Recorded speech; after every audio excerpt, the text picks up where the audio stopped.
Hi, I'm Jazz. I'm a receptionist here at Bukad Vision and Smile Rehab. At first, na-hire ako as a receptionist. Masaya ako, but then, nung naging hands-on ako dito, maharap na ako, nakikipag-interact na ako sa mga patients. So, hindi talaga okay lahat ng ipin ko. Dito pa lang sa front pa lang, meron nang nirestore dito sa gitna ko. Pero pag tinignan mo siya ng malapitan, meron talagang something na may crack na yung composite restoration na ginawa sa akin 3 years ago. So, may mga parts din na kung titingnan talaga, may crack na, may itim na. So, yung na-experience ko from the start, takot ako. Natakot ako kasi ang tagal kong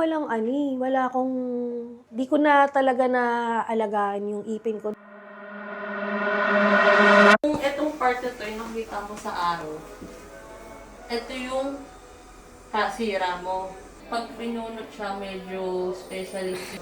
Tapos itong isa Though nagtutoothbrush naman, yung basic na hygiene sa araw-araw. Pero yung sabi mo nagpapacheck ako, maintenance, pumupunta sa doktor, hindi na talaga. So, doon na nag-start na, yun na nga, nag-crack na yung ipin ko dito sa harapan, may sira na din dito, tapos yung banda dito sa may bagang ko, natanggal na yung pasta, so lumabas na yung talagang ipin, which is kalahati na lang. So, eventually, habang ginagawa, kasi ine-explain naman sa akin ni Doc kung ano yung mga dapat gawin, ganito. Kumbaga, hine-heads up niya ako kung ano yung mga gagawin sa ipin ko. So, from there, nare-relief ako. Kumbaga, nare-ready ko yung sarili ko kung ano yung mga next na gagawin. Eventually, unti-unti nakikita ko talaga yung improvement ng ipin ko from cleaning, root canal, tapos tooth prep, tapos hanggang sa nagkaroon ng mga trials kasi sobra yung patience talaga nila Doc. Kasi, syempre, yung mga trials na ginagawa sa akin, talagang